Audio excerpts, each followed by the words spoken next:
নমস্কার, তোমরা দেখছো তোমাদেরই প্রিয় ইউটিউব চ্যানেল অ্যাট্রাকটিভ স্টাডি আমি দিব্যেন্দু। আজকের এই ভিডিওতে তোমাদের সিআইএসএফ কনস্টেবল ট্রেডসম্যান 2022-এ তোমাদের যে মেডিকেল হবে সেই মেডিকেলে তোমাদের কী কী ডকুমেন্ট সাথে নিয়ে যেতে হবে সেই সম্বন্ধিত আপডেট এই ভিডিওর মাধ্যমে পেয়ে যাবে। তো যারা সিআইএসএফ কনস্টেবল ট্রেডসম্যান সিলেক্ট হচ্ছে এই ভিডিওটা তাদের জন্য, ছেলে ও মেয়ে তোমরা সবাই কিন্তু এই ভিডিওটা দেখবে প্রথম থেকে শেষ পর্যন্ত। এবং ভিডিও শুরু করে ছোট্ট একটা রিকোয়েস্ট করবো, তোমরা যদি এই চ্যানেলটিকে এখনও পর্যন্ত সাবস্ক্রাইব না করে থাকো তাহলে তোমরা অবশ্যই চ্যানেলটিকে সাবস্ক্রাইব করে পাশে থাকা বেল আইকনটিকে প্রেস করে আমার সঙ্গে যুক্ত হয়ে থাকবে পরবর্তী আপডেট পাওয়ার জন্য। তো চলো ভিডিওটা শুরু। ডকুমেন্টগুলো তোমরা সাথে নেবে, সেগুলো জানার আগে তোমাদেরকে একটি ইম্পর্টেন্ট আপডেট বলে দিই। তোমাদের 1025টি ভ্যাকেন্সি ছিল, তার মধ্যে 1003 জন ক্যান্ডিডেটকে কিন্তু এখানে শর্ট লিস্টেড করা হয়েছে, অর্থাৎ এক্স সার্ভিসম্যান এবং ডাইরেক্ট ক্যান্ডিডেট মিলিয়ে 1003 জন ক্যান্ডিডেট শর্ট লিস্টেড হয়েছে। আগের প্রিভিয়াস ইয়ারেও অর্থাৎ প্রিভিয়াস ইয়ারের যে 2019-এ ভ্যাকেন্সি সেই ভ্যাকেন্সিতেও কিন্তু ভ্যাকেন্সি কমপ্লিট হয়নি। এবছরে 2022-এর ভ্যাকেন্সিও কিন্তু এবছরে কমপ্লিট কিন্তু হবে না, অর্থাৎ 1003 জন ক্যান্ডিডেটকে তারা কিন্তু এখানে সিআইএসএফ কনস্টেবল ট্রেডসম্যানের জন্য কিন্তু এখানে তারা মেডিকেলের জন্য ডেকেছে। এখানে তোমাদের 15ই জানুয়ারি থেকে 19শে জানুয়ারি পর্যন্ত অল ওভার ইন্ডিয়াতে মেডিকেল হবে, বিভিন্ন সেন্টারে মেডিকেল করা হয়েছে। ছেলে এবং মেয়েদের কিন্তু আলাদা আলাদা সেন্টার কিন্তু নেওয়া হয়েছে সিআইএসএফ কনস্টেবল ট্রেডসম্যানের মেডিকেলের জন্য। এবার বলে দিই, সিআইএসএফ কনস্টেবল ট্রেডসম্যানে যাওয়ার আগে, মেডিকেল দিতে যাওয়ার আগে তোমাদেরকে কিছু ডকুমেন্ট নিয়ে যেতে হবে, সেগুলো তোমরা দেখে নাও। প্রথমত তোমাদেরকে যে অ্যাডমিট কার্ড দেওয়া হয়েছে সেই অ্যাডমিট কার্ড তোমরা সিআইএসএফের ওয়েবসাইট থেকে ডাউনলোড করে প্রিন্ট আউট করে নেবে, সেই অ্যাডমিট কার্ডটি লাগবে। এছাড়াও 4 copy colour passport size photograph তোমাদের লাগবে, 1 কপি তোমার অ্যাডমিট কার্ডে চিপকাতে হবে এবং বাকি 3 কপি কিন্তু ওখানে তোমাদের লাগবে। দেন তোমাদের মাধ্যমিকের রেজাল্ট মার্কশিট যেগুলো আছে সেগুলো তোমরা সাথে নিয়ে নেবে। এছাড়াও উচ্চ মাধ্যমিকের রেজাল্ট মার্কশিট যদি থেকে থাকে সেগুলো সাথে নিয়ে নেবে।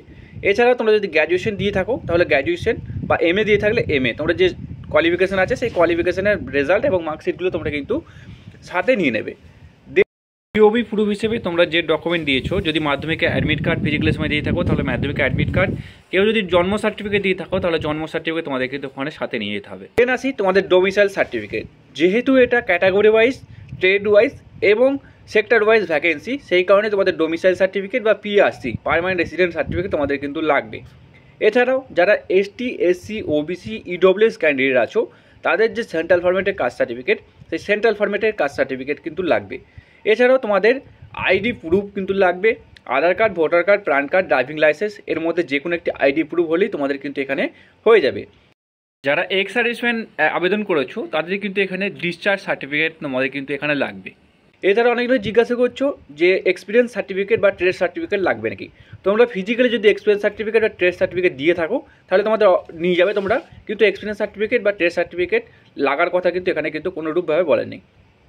মেনলি যে ডকুমেন্টগুলো লাগবে সেই ডকুমেন্টগুলো তোমাদেরকে বলে দিলাম, তোমরা সেই ডকুমেন্টগুলোটার অবশ্যই 3 কপি করে জেরক্স তোমরা কিন্তু করে নিতে হবে অল ডকুমেন্টের। এছাড়া কারো কাছে যদি এনসিসি বা এক্সট্রা কোয়ালিফিকেশান থেকে থাকে তোমরা কিন্তু সাথে নিয়ে নেবে। এবার অনেকজনাই জানতে চাইছে যে ডোমিসাইল এবং কাস্ট সার্টিফিকেট যে নতুন করে আবার বানাতে হবে নাকি। তো এখানে বলে দিই, তোমরা ফিজিক্যালের সময় যদি ডোমিসাইল বা কাস্ট সার্টিফিকেট দিয়েছো সেই সার্টিফিকেটগুলো নিয়ে গেলেই এখানে হবে, কোনোরূপভাবে নতুন করে সার্টিফিকেট বানানোর দরকার নেই। ফিজিক্যালের সময় যে সার্টিফিকেট তোমরা প্রোভাইড করেছিলে সেই সার্টিফিকেট সেখানে শো করে দিলেই তোমাদের কিন্তু কোনোরূপ কিন্তু প্রবলেম এখানে হবে না। এবং তোমাদের যে ডেট এবং যে টাইম দেওয়া আছে সেই টাইমের মধ্যে তোমরা কিন্তু অবশ্যই তোমাদের মেডিকেল সেন্টারে উপস্থিত হয়ে যাবে। এমনটা নয় যে রিপোর্টিং দেওয়া হয়েছে 7টায় তুমি 10টায় পৌঁছাচ্ছ, 1 ঘন্টা আগে চলে যাবে, কিন্তু দেরি করার চেষ্টা করবে না এবং সেই ডেটে এবং সেই সেন্টারে তোমরা কিন্তু একদিন আগে পৌঁছে যাওয়ার চেষ্টা করবে। তো আশা করি বুঝতে পেরেছো সিআইএসএফ কনস্টেবল ট্রেডসম্যানের মেডিকেলে যে ডকুমেন্টগুলো লাগবে সেগুলো তোমাদের সামনে আমি প্রোভাইড করে দিলাম। ভিডিওটা ভালো হলে লাইক করবে, এরকম হেল্পফুল ভিডিও পেতে এবং সরকারি এবার আপডেট পেতে তোমরা আমাদের চ্যানেলটিকে সাবস্ক্রাইব করে পাশে থাকা বেল আইকনটিকে প্রেস করে যুক্ত থাকবে পরবর্তী আপডেট পাওয়ার জন্য। তো দেখা হচ্ছে পরের ভিডিও। জয় হিন্দ, জয় ভারত।